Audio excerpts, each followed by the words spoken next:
अस्सलाम वालेकुम, मैं हूँ शाहजेब खानजादा। 2 दिन बाद वजीर आजम इमरान खान के मुस्तकबिल का फैसला हो जाएगा। कौमी असम्बली में तहरीक अदम एतमाद पर वोटिंग होगी और वजीर आजम ने आज तकरीर में इतवार के दिन अदम एतमाद पर वोटिंग का ऐलान भी कर दिया है। आज वजीर आजम इमरान खान ने कौम से खिताब किया, जो मुमकिन है कि उनका बतौर वजीर आजम कौम से आखिरी खिताब साबित हो। आइंदा 72 घंटे अहम हो गए हैं और आज वजीर आजम ने कौम से बराह रास्त खिताब में खत का जिक्र करते हुए गलती से अमेरिका का नाम ले लिया। फिर ये कहने की कोशिश की कि किसी और मुल्क की बात कर रहे हैं। फिर बताया कि किसी ने उनसे इस्तीफे का कहा और फिर बताया कि वो इस्तीफा नहीं देंगे, तहरीक अदम एतमाद का मुकाबला करेंगे और मजीद मजबूत होकर सामने आएंगे। 8 मार्च को या उससे पहले 7 मार्च को हमें एक अमेरिका ने एक बाहर से मुल्क ने, मैं नाम मतलब मेरा कि किसी और बाहर से मुल्क से, हमें एक अमेरिका ने एक बाहर से मुल्क ने, मैं नाम मतलब मेरा कि किसी और बाहर से मुल्क से हमें मैसेज आती है। ये है तो प्राइम मिनिस्टर के ख़िलाफ़ ही सिर्फ, लेकिन ये हमारी कौम के ख़िलाफ़ है। उनको पहले से पता चल गया कि अदम एतमाद की ये ऑपोजिशन रखने लगे, तो इसका मतलब कि ये जो हो रहा था ये पहले से ही इनके बाहर की लोगों से राब्ते थे। वो सिर्फ इमरान खान के लिए कहते कि वो गुस्सा तब बिल्कुल ठीक हो जाएगा, हम माफ़ कर देंगे पाकिस्तान को, अगर इमरान खान ये अदम एतमाद की ये हार जाता है। मुझे लोगों ने, किसी ने कहा जी वो इमरान खान आप रिज़ाइन कर दें। मैं तो वोट का जो भी रिज़ल्ट हो जाए आप देखेंगे कि मैं तो उसके बाद और ज़्यादा तकड़ा होकर सामने आऊँगा, जो भी रिज़ल्ट हो। ये मौजूदा आपके मीर जाफ़र और मीर सादिक है। सारी ज़िंदगी ये कौम आपको भूलने नहीं देगी, आने वाली हमारी नस्लें आपको माफ़ नहीं करेंगी। अगर आपका ये ख्याल है कि ये साजिश को कामयाब होने देंगे, मैं इसके सामने खड़ा हूँगा। जब तक मेरे में खून है मैं इसका मुकाबला करूँगा। ये कौम ना ये भूलेगी, ना आपको माफ़ करेगी, ना जो लोग आपके पीछे उनको माफ़ करेगी।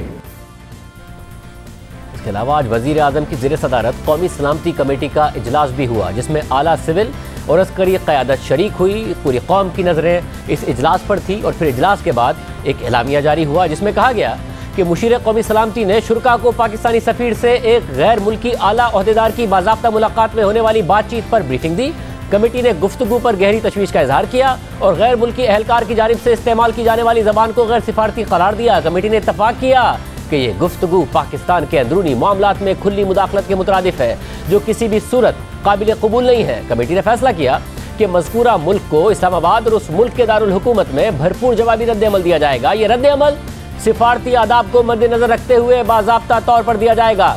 कमेटी ने हुकूमत के इस फैसले की तौसीक की कि पार्लियामेंट की कौमी सलामती कमेटी को इन कैमरा ब्रीफिंग के जरिए पार्लियामेंट को एतमाद में लिया जाए। यानी सलामिये में ना तो मुल्क का नाम लिया गया, जो बाद में गलती से वज़ीर आज़म इमरान खान ने ले दिया, ना उस मुल्क की तरफ से किसी धमकी का जिक्र किया गया, ना इस हुकूमत के खिलाफ साजिश का जिक्र किया गया, ना अदम एतमाद के पीछे बैरूनी फंडिंग का जिक्र किया गया और ना ही मुल्क की अपोजिशन क़यादत पर उस इल्ज़ाम का जिक्र किया गया है जो बार बार वज़ीर आज़म दोहरा रहे हैं और अब से कुछ देर पहले अपनी तकरीर में भी दोहराया है। हुकूमत दावा कर रही है कि 7 मार्च को मुरासला आया, जिसमें धमकियाँ दी गई और तहरीक अदम एतमाद की बात की गई, और अब वज़ीर आज़म ने बता दिया कि यह धमकी और तहरीक अदम एतमाद की बात अमेरिका की तरफ से थी। मगर उसके 14 दिन बाद 21 मार्च को OIC कॉन्फ्रेंस के मौके पर अमेरिका की अंडर सेक्रेटरी एज़रा ज़िया ने पाकिस्तान का दौरा किया और वज़ीर ख़ारजा शाह महमूद कुरैशी और मुशीर कौमी सलामती मुईद यूसुफ से मुलाकातें भी की। 21 मार्च को खुद वज़ीर ख़ारजा ने ट्वीट किया और लिखा कि अमेरिकी अंडर सेक्रेटरी के साथ तामीरी मुलाकात हुई और पाकिस्तान के अमेरिका के साथ देरीना ताल्लुकात हैं। ये बात बड़ी अहम है कि 7 तारीख को अगर पाकिस्तान के सफ़ीर की तरफ से मरासला आ गया था अमेरिका से, तो 21 तारीख को OIC के इजलास में क्यों अमेरिका के अंडर सेक्रेटरी को बुलाया गया। फिर इस हवाले से ट्वीट्स किए गए और वज़ीर आज़म ने 27 मार्च तक का इंतज़ार, 16 दिन का इंतज़ार, इनफैक्ट 18 दिन का इंतज़ार क्यों किया और उसके बाद इसका जिक्र अपनी तकरीर में क्यों किया, जब यह वाज़ेह हो गया था कि उनके खिलाफ तहरीक अदम एतमाद कामयाब होने वाली है। इस हवाले से अमेरिकी वज़ारत ख़ारजा ने जियो न्यूज़ के सवालात पर जवाब देते हुए अदम एतमाद की तहरीक से लाताल्लुकी का इजहार किया और वाज़ेह किया कि अदम एतमाद में अमेरिका के मुलव्विस होने और अदम एतमाद के बारे में धमकी आमेज़ ख़त में सदाकत नहीं है। आज चीनी वज़ीर ख़ारजा ने पाकिस्तानी हम मनसब शाह महमूद कुरैशी से मुलाकात के बाद कहा कि हमें एशिया में सर्द जंग या मुहाजराई दोहराने की इजाज़त नहीं देनी चाहिए। खित्ते के छोटे ममालिक को बड़े ममालिक की सर्द जंग का हिस्सा या उनका आलाकार बनने की इजाज़त नहीं देनी चाहिए। चीनी वज़ारत ख़ारजा की प्रेस ब्रीफिंग के दौरान सवाल किया गया कि क्या पाकिस्तान में क़यादत की तब्दीली से पाक चीन ताल्लुकात मुतासिर हो सकते हैं, तो उस पर चीनी वज़ारत ख़ारजा के तर्जुमान ने जवाब दिया कि पाकिस्तान चीन का हर वक्त का स्ट्रेटेजिक शराकतदार और दोस्त हमसाया मुल्क है। चीन उम्मीद रखता है कि पाकिस्तान में तमाम फ़रीक़ैन यकजहती बरकरार रख सकते हैं।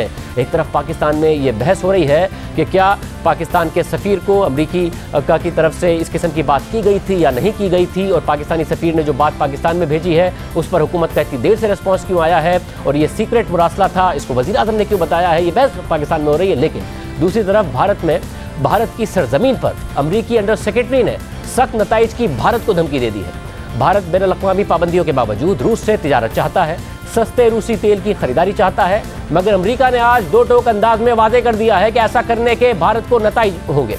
और ये बात अमेरिका के डिप्टी नेशनल सिक्योरिटी एडवाइजर ने भारत के दौरे में की है, भारत में बैठ के की है, और भारत को खबरदार कर दिया है।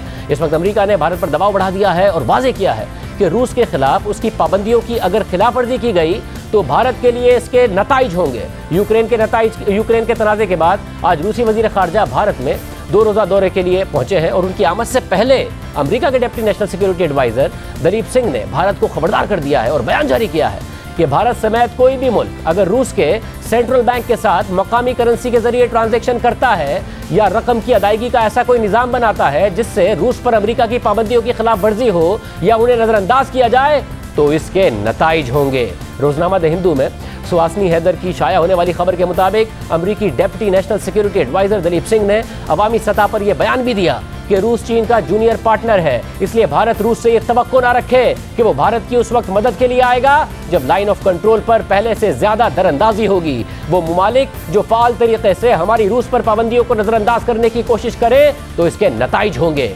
अमरीकी डेप्टी नेशनल सिक्योरिटी एडवाइजर ने मजीद कहा कि हम तमाम मुमालिक से मुताल्लिक पुरअज़म हैं, बिलखुसूस अपने इत्तेहादियों और पार्टनर से, कि कोई भी ऐसा मैकेनिज्म तश्कील नहीं दिया जाएगा जो रूसी करेंसी को गिरने से बचाएगा, या कोई भी ऐसे इकदाम नहीं लिए जाएंगे जो डॉलर बेस्ड माली निज़ाम को मजरूह करेंगे। खबर के मुताबिक इस हफ्ते रूस के मरकजी बैंक ऑफ रशिया के हुक्काम की रिजर्व बैंक ऑफ इंडिया के हुक्काम से मुतबादिल पेमेंट मैकेनिज्म और बैंक्स के जरिए अदायगी के ऐसे निज़ाम से मुतालिक मुशावरत हुई जो आलमी पाबंदियों से महफूज हो। और भारतीय वज़ीर ख़ारजा जयशंकर ने पार्लियामेंट को बताया था कि एक खुसूसी इंटर मिनिस्ट्रियल ग्रुप बनाया गया है जिसकी सरबराही वज़ारत ख़ज़ाना कर रही है, और उसे यह टास्क दिया गया है कि वो रूस के साथ होने वाली दरामदाद और बरामदाद से मुतालिक अदायगियों के जो मसाइल पाबंदियों की वजह से पैदा हुए उनका हल निकालें। खबर के मुताबिक जो बातें अमरीकी नेशनल सिक्योरिटी एडवाइजर ने की हैं वैसे ही बयानात यूरोपीय यूनियन और जर्मनी के हुक्काम ने भी रवा हफ्ते दिल्ली में दिए हैं और कहा है कि भारत मगरबी पाबंदियों का मुआशी फायदा ना उठाए और ना ही जंग के दौरान इन पाबंदियों का असर कम करने की कोशिश करे। जबकि बरतानवी वज़ीर ख़ारजा इसी किस्म के पैगाम के साथ आज भारत पहुंचे हैं। ये सारी की सारी सूरत हाल भारत में भी हो रही है। भारत को सख्त पैगाम अमेरिका की तरफ से आया है, यूरोपीय ममालिक की तरफ से आ रहा है कि रूस के साथ ताल्लुकात ना बढ़ाए जाएँ, उसके ऊपर पाबंदियों का फ़ायदा ना उठाया जाए। मगर वज़ीर आज़म ने पाकिस्तान में इस सारे मामले को अपोजिशन की नो कॉन्फिडेंस मूवमेंट से जोड़ दिया है और अपोजिशन पर इल्ज़ाम लगा दिया है कि वो इस वक्त अमरीकी एजेंडे पर उनको हटाना चाहते हैं, पैसा चल रहा है। साबिक वज़ीर आज़म शाहिद खान अब्बासी साहब जो वज़ीर आज़म इमरान खान से पहले मुंतखब वज़ीर आज़म थे, आखिरी मुंतखब वज़ीर आज़म थे, वो हमारे साथ मौजूद है। भाई साहब बहुत शुक्रिया मुझे ज्वाइन करने के लिए। भाई साहब वज़ीर आज़म ने वाज़े तौर पर कह दिया, अब स्लिप ऑफ टंग था मगर अमेरिका का नाम भी ले दिया, आप लोग अमेरिका के एजेंडे पर ये सारा काम कर रहे हैं। नवाज शरीफ साहब ने बरतानिया में ये सारी की सारी स्कीम बनाई है, पैसा भी वहीं का चल रहा है और आप उनकी हुकूमत गिरा रहे हैं। देखें, ये बड़ी अफसोसनाक बात है कि एक मुल्क का वज़ीर आज़म जिसके ख़िलाफ़ आज अदम एतमाद का इजहार पार्लियामान में हो चुका है, वो आज मुल्क के मामलात को दाव पर लगाने के लिए तैयार है। मैं आपको हकीकत से कहता हूँ कि आपके बदतरीन दुश्मन भी आपको वो नुकसान नहीं पहुँचा सकते जो आज हमारे वज़ीर आज़म ने हमें पहुँचाया है। लोग आप पर क्या एतमाद करेंगे कि आप बग़ैर किसी सबूत के वो बात कर रहे हैं जिसका ना कोई वजूद है, ना उसका कोई मकसद है बात करने का, ना उसके अंदर कोई सदाकत है, और ये बातें आप टीवी पर किए जा रहे हैं, तकरीरों में किए जा रहे हैं, और बात जो है, इस बात का बतंगड़ जो है वो एक मरासला जो हमारे सफ़ीर ने हमें लिखा है उसकी बुनियाद पर है। मुझे ये बताएं कि उस सफ़ीर ने लिखा है कि इसमें अपोजिशन मुलव्वस है। ये वज़ीर-ए-आज़म साहब को दिमागी मायने की ज़रूरत है। आज वो अपनी परेशानी और बौखलाहट में हर किस्म का नुकसान मुल्क को पहुँचाने को तैयार हैं। ये अफसोस मुझे होता है कि जब एक मुल्क का वज़ीर-ए-आज़म इस हद तक गिर जाए कि उसको इस बात की परवाह भी ना हो कि मेरे मुल्क के अवाम का क्या होगा। इनके तो 2-3 दिन बाकी हैं। ये बड़ी वाज़े आज असम्बली में हो चुका है। आज ज़रूरत ये थी कि ये अपनी जो कारकर्दगी उसका जिक्र करते कि उन्होंने इस मुल्क के अवाम को क्या दिया है। देने जो है वो आपके सामने है। मुल्क की मईशत तबाह है, मगर भाई साहब, बेरोजगार हैं। मैं अगर उनकी कारकर्दगी से पहले अभी जो बयान इन्होंने बनाया है, अब देखें ना, जो नेशनल सिक्योरिटी कमेटी का आज इजलास हुआ जिसमें अस्करी क़यादत भी मौजूद थी, उन्होंने भी इस पर तशवीश का तो इजहार किया है, डिप्लोमेटिकली इसके जवाब देने की भी बात की है। जिस किस्म की ज़बान इस्तेमाल की गई है उस पर भी तहफ़्फ़ुज़ात का इजहार किया गया है। अब वज़ीर आज़म इमरान खान से अमेरिका को क्या ऐसा प्रॉब्लम है कि वो चाहते हैं कि नो कॉन्फिडेंस अगर कामयाब हो जाए तो फिर तो ठीक है, अगर नहीं हुई तो फिर पाकिस्तान के साथ जो ताल्लुकात हैं वो उतने अच्छे नहीं होंगे। आप लोग क्यों बेहतर हैं उनसे, ये जो बात वज़ीर आज़म कर रहे हैं? देखें, इमरान खान साहब के ज़माने में पाकिस्तान की हालत ये है कि हमारी नेशनल सिक्योरिटी कमेटी बैठती है, वो एक हमारे सफ़ीर का मरासला जो उसने 3 हफ्ते पहले भेजा था उसको कंसिडर करती है कि 3 हफ्ते का अरसा क्यों गुज़रा। पहला सवाल तो ये है। दूसरा सवाल ये है कि उसके बाद आप ये फ़ैसला करते हैं कि हम एक डीमार्श उनको भेजेंगे। ये एक डिप्लोमेटिक ख़त होता है जिसमें आप ये कहते हैं कि हमने ये बात सुनी है, ये बात हमारे मुफादात के ख़िलाफ़ है, ये हमारे मौक़िफ़ के ख़िलाफ़ है, इसकी आप वज़ाहत करें और ऐसी बात आइंदा नहीं होनी चाहिए। ये कम तरीन फ़ैसला होता है डिप्लोमेटिक चैनल्स में। इसके बाद आप सफ़ीर को बुला के भी कह सकते हैं, इसके बाद आप सफ़ीर को घर भेज सकते हैं, आप ताल्लुकात तोड़ सकते हैं। हमारी आज हालत ये है हमारे मुल्क की कि हमारी नेशनल सिक्योरिटी कमेटी ये भी कहने से कासिर है कि ये कौन से मुल्क ने हमें ये ख़त या ये बातें हमसे की हैं जिसको हम डीमार्श भेजेंगे। ये भी हम कहने से काफिर, हम इतने कमज़ोर हो चुके हैं कि हम ये भी कहने से कासिर हैं।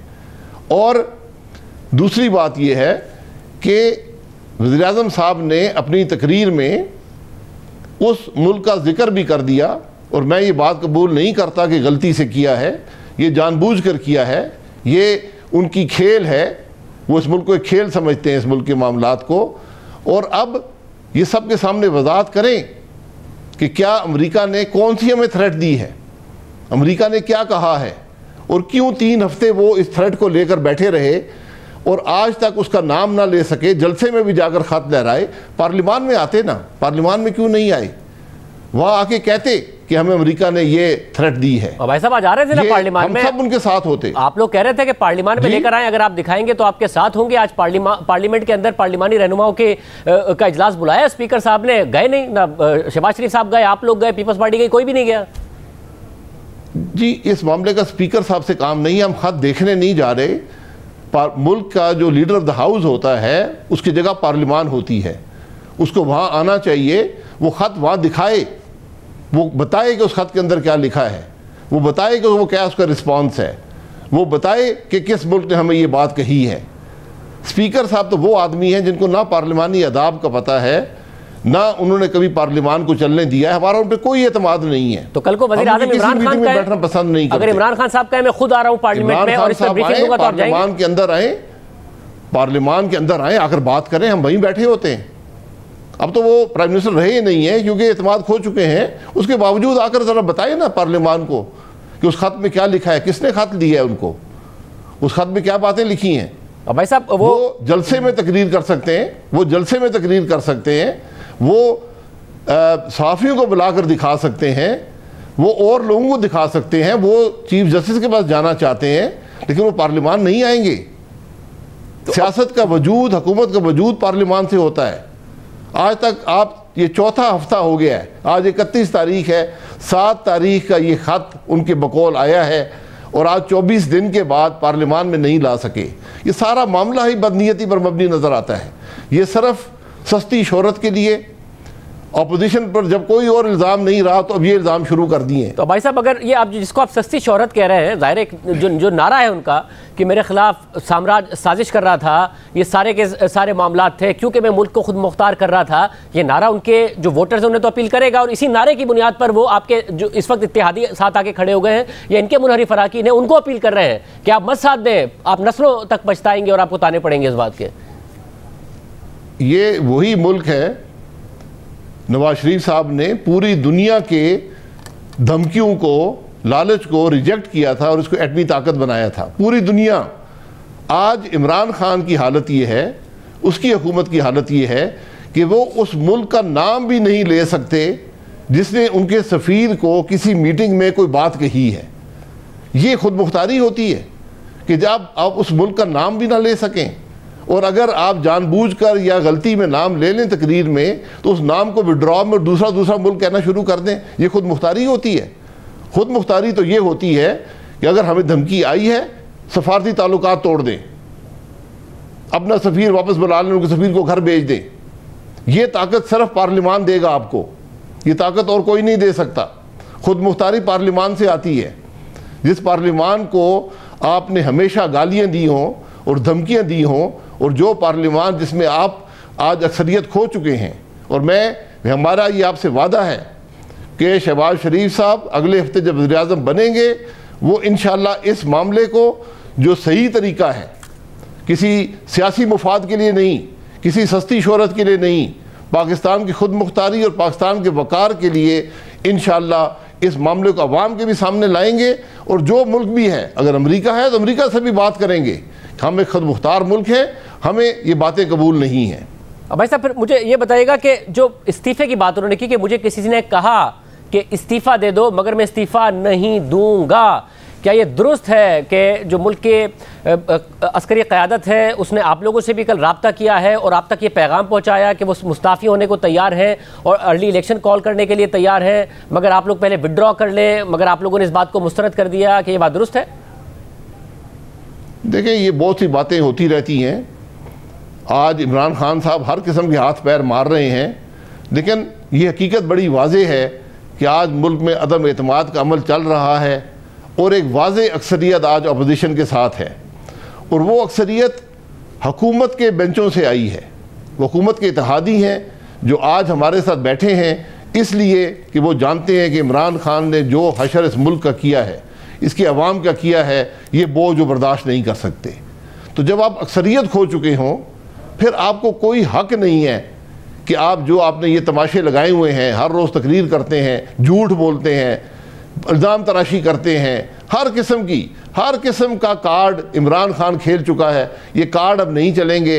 पाकिस्तान के अवाम ने ये फ़ैसला कर लिया है कि इस आदमी को घर भेजेंगे, और ये इंशाअल्लाह इतवार को वोटिंग हुई या पीर को वोटिंग हुई, इमरान खान घर जाएगा और पाकिस्तान के अवाम सुख का सांस लेंगे। अब ऐसा मेरे साथ रहिएगा, मुझे दो अहम सियासी सवाल आपसे करने हैं, मगर मैं अमेरिका वाले मामले पर साबिक वज़ीर ख़ारजा हिना रब्बानी खर साहिबा का भी मौक़िफ़ मालूम करना चाह रहा हूँ। खर साहिबा, बहुत शुक्रिया मुझे ज्वाइन करने के लिए। आपने सुना वज़ीर आज़म ने बड़ा वाज़े किया कि जो धमकी आई है वो अमेरिका का नाम ले गए, स्लिप ऑफ टंग हो गया, फिर उन्होंने कहा कोई और मुल्क है, मगर अब वाज़े कर दिया उन्होंने धमकी के हवाले से।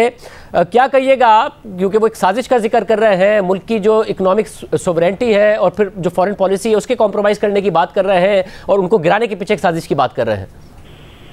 कि मैं ये कहूँगी कि ये जो सारा लाइन ऑफ डिल्यूजनल थिंकिंग है और एक नॉर्मल कोर्स ऑफ एक्शन, और कई थोड़े से एबनॉर्मल लेकिन यकीनन अनप्रेसिडेंटेड बिल्कुल भी नहीं।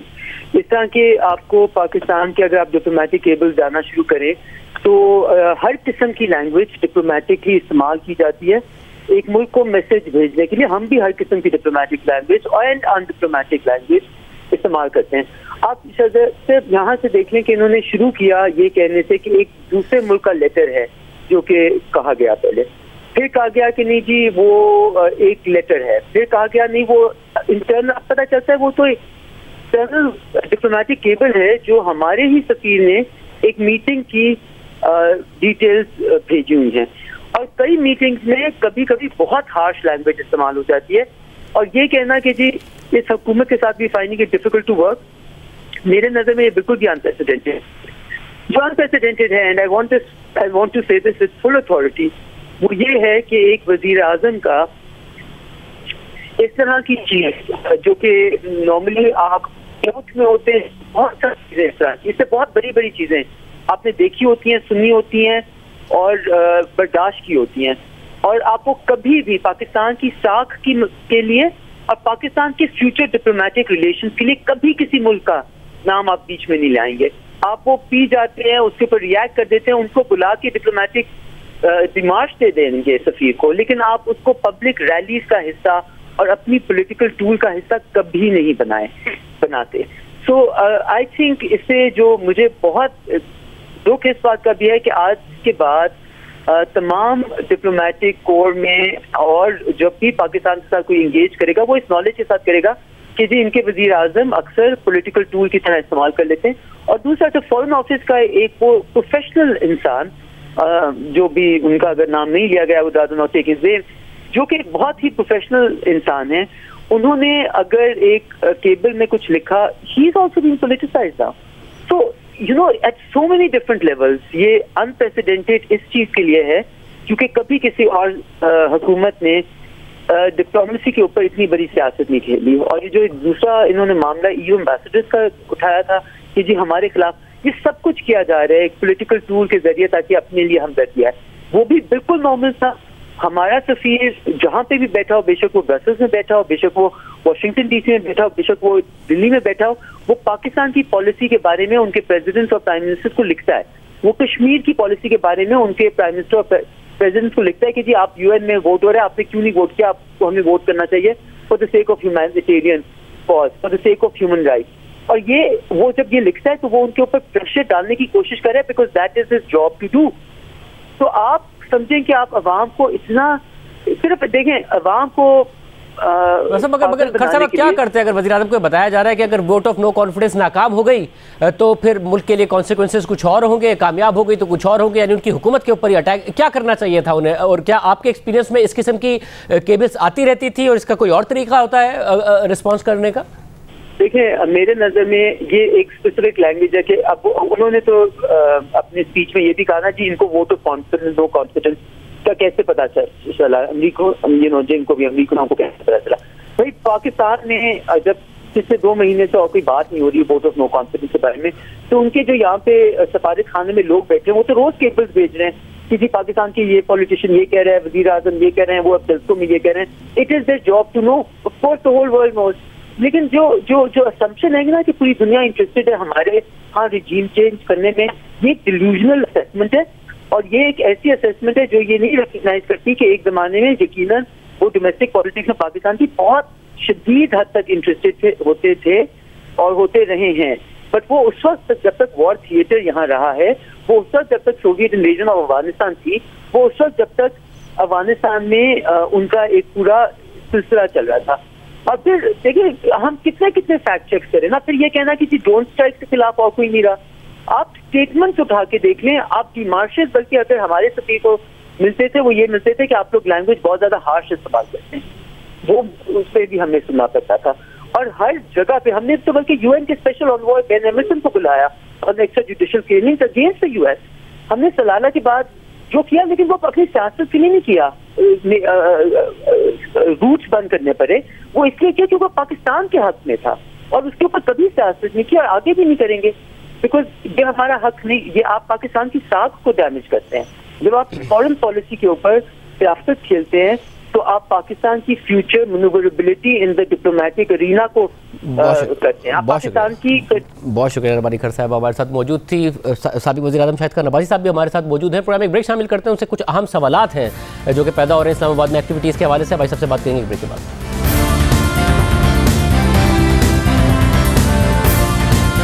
दोबारा खुश आमदीद नाज़रीन। साबिक वज़ीर आज़म शाहिद खान नबाजी साहब भी हमारे साथ मौजूद हैं। भाई साहब बहुत शुक्रिया एक दफ़ा फिर। भाई साहब ज़ाहिर है वज़ीर आज़म अगर ये कह रहे हैं कि मैं इस्तीफ़ा नहीं दूंगा तो वो ये तो कोई नहीं चाहेगा कि उन्हें वोट ऑफ नो कॉन्फिडेंस के जरिए हटाया जाए, तो कुछ ना कुछ है जिसकी वजह से वो आखिरी बॉल तक लड़ना चाहते हैं। वो आखिरी बॉल क्या बीच में पड़े हैं, कुछ इदारे बीच में पड़े हैं, और आपको लगता है कि वज़ीर आज़म आखिर तक मनूवर कर सकते हैं चीज़ को कि अर्ली इलेक्शन मिल जाए और आप लोग पीछे हट जाए?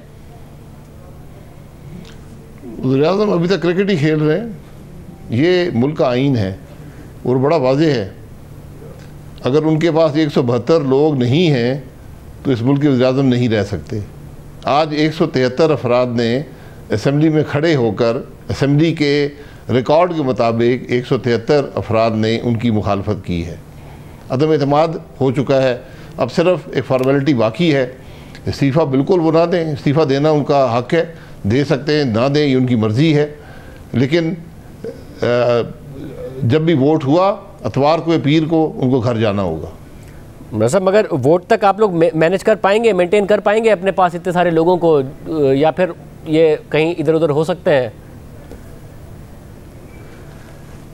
देखें, ये अल्हम्दुलिल्लाह पहला मौका है कि सारे मेंबरान अपने घरों में हैं, वो कायम हैं, इसलिए कि किसी को कोई लालच के बगैर अपने ज़मीर पर आज हर शख्स ये कहता है कि मैं इसको अपना एक फरीज़ा समझता हूँ कि इस वज़ीर-ए-आज़म से और इस हुकूमत से पाकिस्तान को निजात दिलवाऊँ। आज एक खुशी का समा है, एक शुक्र का समा है कि हम इस हुकूमत को घर भेजने में अपना किरदार अदा कर रहे हैं। तो अल्लाह करम करेगा और इंशाअल्लाह एक भरपूर फतह आप जमहूरियत की मुल्क के अंदर देखेंगे। अब ऐसा इत्तलात आई कि परवेज़ इलाही साहब के साथ को दोबारा अप्रोच किया गया है कि कोई एक नया सिस्टम उनके साथ बन सके, बजाय इसके कि वो हुकूमत की तरफ ही रहे। क्या पंजाब के लिए सोचा है आप लोगों ने? नहीं, ऐसी कोई बात नहीं है। परवेज़ इलाही साहब ने अपना फ़ैसला कर लिया है और हम अब वहाँ भी वोट ऑफ नो कॉन्फिडेंस भी मौजूद है, तो वहाँ पर भी इंशाअल्लाह जब भी वोट ऑफ नो कॉन्फिडेंस हुई या वोट ऑफ कॉन्फिडेंस हुई, वहाँ पर हमारा उम्मीदवार इंशाअल्लाह परवेज़ इलाही साहब के मुकाबले में होगा। और परवेज़ इलाही साहब मुलाकातें कर रहे हैं, आज छीना ग्रुप से भी की, ज़ाहिर अलीम खान ग्रुप ने तो साफ कह दिया है, मगर ये भी दावा है कि आप लोगों के अपने कुछ MPs भी उनके साथ मिलेंगे। तो अगर बुज़दार साहब जाते हैं, परवेज़ इलाही साहब खड़े होते हैं इलेक्शन में, आप लोग मुकाबला कर पाएंगे उनका? जी बिल्कुल कर पाएंगे जी, इंशाअल्लाह पंजाब में हमारी सबसे बड़ी जमात है और आप देखेंगे ये दावे बहुत से पहले वफाक में भी किए गए थे कि इतने मेंबरान हमारे साथ हैं। आज आप देख लें कि 173 मौजूद थे, 4 लोग पहुँचे नहीं थे, 177 अफराद आज भी जो हैं हमारे साथ कौमी असम्बली में हैं, और इसमें जो लोग PTI छोड़कर आ रहे हैं वो शामिल नहीं हैं। उनको शामिल करें तो ये तादाद 200 के करीब चली जाती है। मगर भाई साहब, जैसे ही अगर अगले 72 घंटे में इमरान खान वज़ीर-ए-आज़म नहीं रहते तो गालिबन वो 73वें 74वें घंटे से आपके खिलाफ कैंपेन शुरू कर देंगे। वो आज भी कह रहे थे कि आपको लगता है मैं चुप करके बैठ जाऊंगा तो किसी खुशफहमी में ना रहे। आप हुकूमत चला कैसे पाएंगे? और ये एक बड़ा मजबूत बयानिया कि जी मुझे अमेरिका ने निकलवाया और ख़ुद मुख्तारी की मैं बात करता था इसलिए निकलवाया, इसका कैसे मुकाबला करेंगे? झूठ का मुकाबला करना ज़्यादा मुश्किल नहीं होता, सच हमेशा गालिब होता है। और बात आज मुल्क की है, मुल्क को इस्तेहकाम देने की है, मुल्क को ख़ुद मुख्तार बनाने की है। मुल्क अल्फाज से ख़ुद मुख्तार नहीं होते, अमल से ख़ुद मुख्तार बनते हैं। और पाकिस्तान मुस्लिम लीग नून ने हर मरहले पर ये साबित किया है कि हमने हमेशा पाकिस्तान को मजबूत किया है।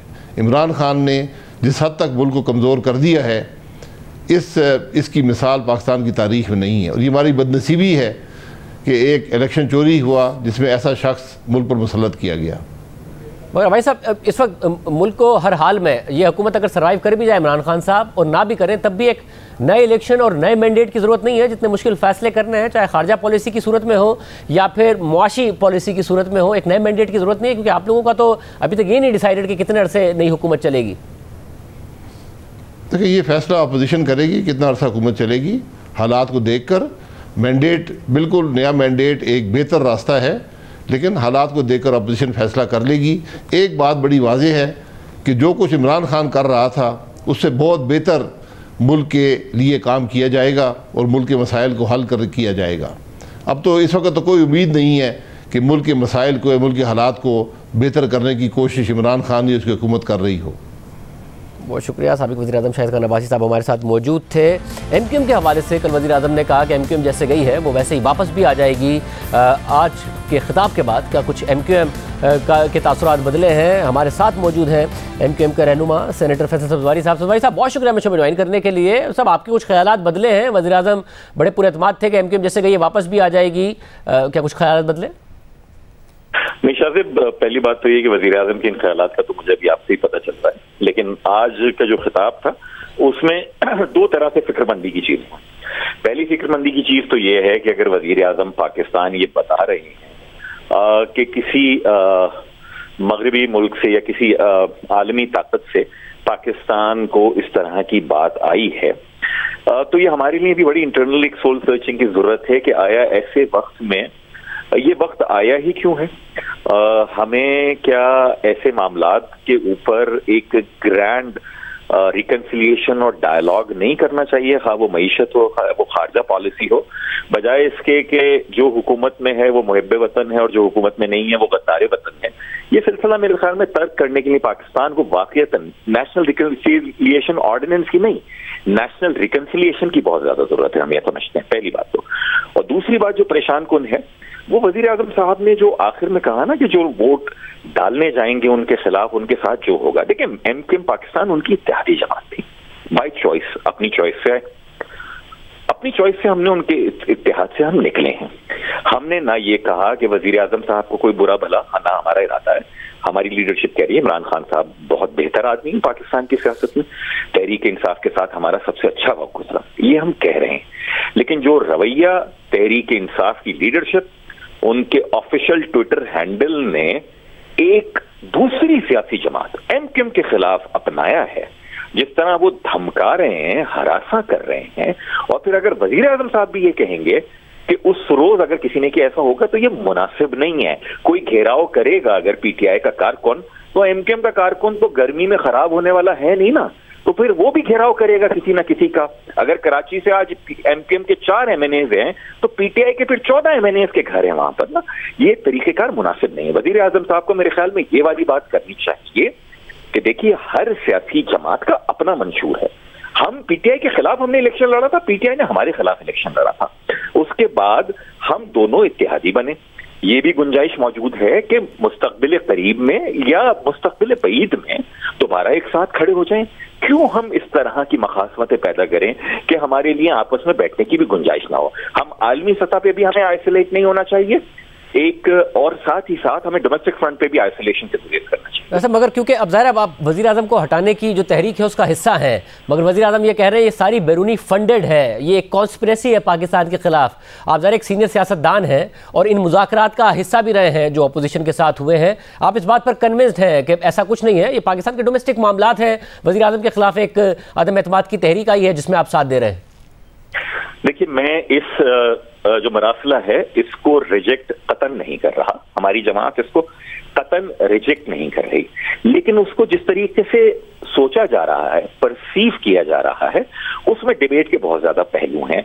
मिसाल के तौर के ऊपर जिस तरह की जबान दूसरी तरफ से इस्तेमाल होती हुई नजर आ रही है, ऐसा तो नहीं है ना कि पूरे पाकिस्तान में मुहिब्बे वतन अफराद सिर्फ पाकिस्तान तहरीक इंसाफ के ही हों और बाकी जिनके आबा अजदाद ने मुल्क बनाया, जिनके बड़ों ने इस मुल्क के जो सूबे हिस्सा बने, वहां के पाकिस्तान के लिए जिद्दोजहद की, जिन्होंने इतनी स्ट्रगल की, वो सब के सब तो पाकिस्तान के गद्दार नहीं हो सकते ना। आपका नुक्ते नजर है, वेंटेज पॉइंट है आपका चीजों को देखने का, पहली बात तो। दूसरी बात ये कि हम ये नहीं कह रहे कि हम वजीर आजम को हटाने के लिए तहरीक अदम-ए-एतमाद का हिस्सा है। हम ये समझते हैं कि पाकिस्तान में फिलफौर जो पॉलिटिकल स्टेबिलिटी आनी है उसके लिए इस वक्त रिजीम चेंज जरूरी हो गया है।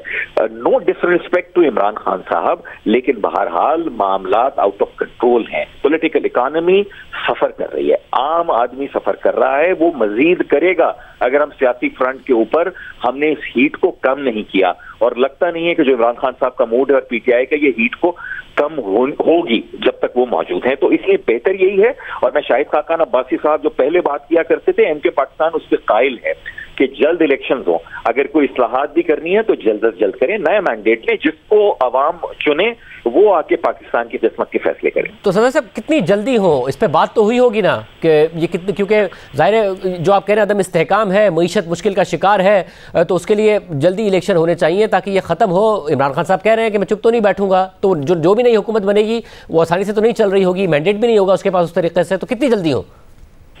देखिए हमारी तो सोच यही है कि जितना जल्द हो जाए उतना ही बेहतर होगा। वजह यह है कि देखिए अदम इस्तेहकाम तो आएगा ना, यानी अभी डॉलर की कीमत बढ़ रही है, महंगाई बढ़ रही है क्योंकि सियासी अदम इस्तेहकाम है, फिर तहरीक अदम-ए-एतमाद का फैसला होगा, और अगर नई हुकूमत आती है वो हलफ लेंगे, अगर वो काबीना बनाएंगे उसके बाद कितने अरसे तक चलाएंगे, फिर वो एक आइन के तहत एक निगरान हुकूमत का पीरियड है।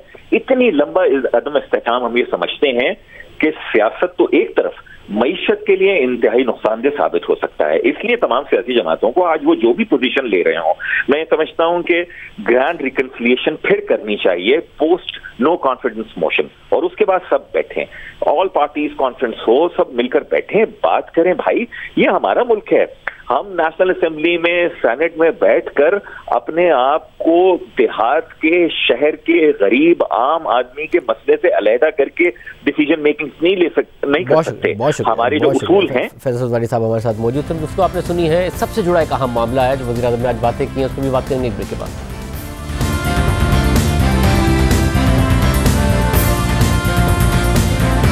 वज़ीर आज़म ने आज अपने खिताब में मुल्क का नाम भी ले दिया है, फिर नेशनल सिक्योरिटी कमेटी की प्रेस रिलीज भी आ गई है। कल भी इस पर बहुत अहम तबसरा किया था साबिक सफ़ीर अब्दुल बासित साहब ने, इस वक्त हमारे साथ दोबारा मौजूद। भाई साहब बहुत शुक्रिया, कल जब आपसे बात हुई तो बहुत सारी चीज़ें नहीं हुई थी, आज वज़ीर आज़म ने खिताब कर दिया, वो स्लिप ऑफ टंग था नहीं था, उन्होंने अमेरिका का नाम ले दिया।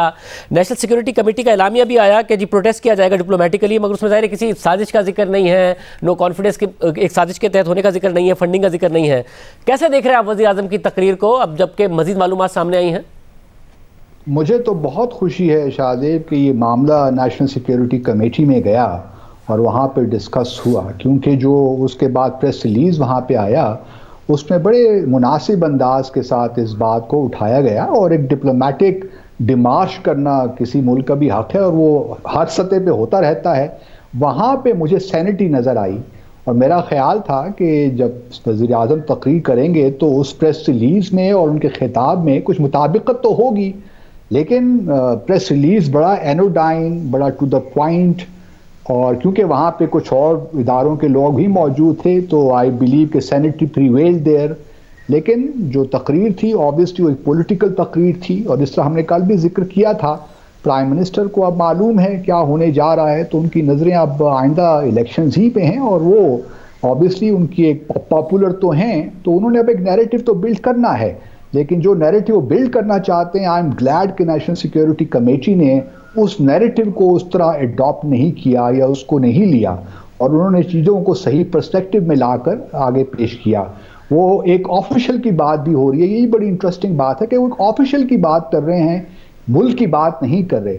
ऑफिशियल से इस किस्म की गलतियां भी हो जाती हैं, फोपा भी हो जाते हैं, तो यहाँ पे सफ़ीर को बुला के कह देंगे कि जी आपके ऑफिशियल ने अनडिप्लोमेटिक लैंग्वेज इस्तेमाल की है, तो आइंदा आप ज़रा ख्याल रखें। तो बस ठीक है, इस हद तक तो बड़ी मुनासिब बात हो गई है मेरे ख्याल में। और वो जो एक नैरेटिव बिल्ड करने की कोशिश हो रही थी जिससे हमारे ताल्लुकात ख़राब होने की बड़ी उसमें चांसेस रहते हैं इस किस्म की चीज़ों में, तो आई एम ग्लैड कि ये जो मैसेज है जहाँ जिस मुल्क को हम देना चाहते हैं उनको मैसेज सही मिल गया है कि हम नेशनल सिक्योरिटी जी बतौर सफ़ीर आप मुझे बताइएगा कि हिरा रब्बानी खर साहबा कह रही थी कि हर किस्म की लैंग्वेज इस्तेमाल हो जाती है, मगर उसका डिप्लोमेटिकली हम भी उसी तरीके से जवाब देना, हम खुद भी मुख्तलिफ ममालिक को इस किस्म के सख्त लैंग्वेज, सॉफ्ट लैंग्वेज, ये सब चलता रहता है। कभी इस तरह होता नहीं कि प्राइम मिनिस्टर लेवल पर इस चीज़ को इस तरीके से इस्तेमाल किया जाए, और इससे जो पाकिस्तान के बाहर एम्बेसडर्स हैं उनके लिए भी बहुत ज़्यादा मामला मुश्किल हो सकते हैं। क्या ये दुरुस्त है कि ये जो वज़ीर आज़म कर रहे हैं ये इसके ये ख़तरात हो सकते हैं? देखिए मैं तो कल भी आपसे ही डिस्कस कर रहा था कि इसके रिपरकशंस हैं, क्योंकि देखिए हर मुल्क चाहता है कि दूसरे मुल्क में पब्लिक ओपिनियन उसके फेवर में हो, वहाँ पे रिलेशंस एक्सटेंड हो। हर मुल्क यही चाहता है। अगर हुकूमत खुद ही किसी एक मुल्क के खिलाफ पब्लिक ओपिनियन को उसके खिलाफ कर रही है तो उस हुकूमत की क्या फीलिंग होगी। डिप्लोमेसी इस तरह चलती नहीं है। और फिर अमेरिका, हम एक मुल्क है, हमें थोड़ी बहुत एहतियात करनी चाहिए। हमारे उनसे लाख डिफरेंसेस पहले भी थे, न्यूक्लियर प्रोग्राम पे, टेररिज्म पे, आज भी हैं और कल भी होंगे, क्योंकि हमारे चाइना के साथ एक स्ट्रेटेजिक पार्टनरशिप है। इसका हरगिज़ मतलब ये नहीं है कि हम ताल्लुकात को बिल्कुल तोड़कर ख़राब करके बैठ जाएं। सफारतकारी इस तरह नहीं होती। आपको अपने रिलेशंस में, अपने मक़ामी मफादात में फ़ैसले करने पड़ते हैं। और मुझे खुशी है, मैं बार बार यही कह रहा हूँ कि अच्छा है कि नेशनल सिक्योरिटी कमेटी में आई है, क्योंकि वहाँ पर्सपेक्टिव बड़ा क्लियर हो गया है। वो एक डिप्लोमेटिक डिमार्श के बाद और कोई बात नहीं होगी और ये मामला यहीं ख़त्म हो जाएगा। बहुत शुक्रिया। बस आपकी राय अपने सुनी साबिक सफ़ीर की। आज के प्रोग्राम में इतना ही। इजाज़त दीजिए। अल्लाह।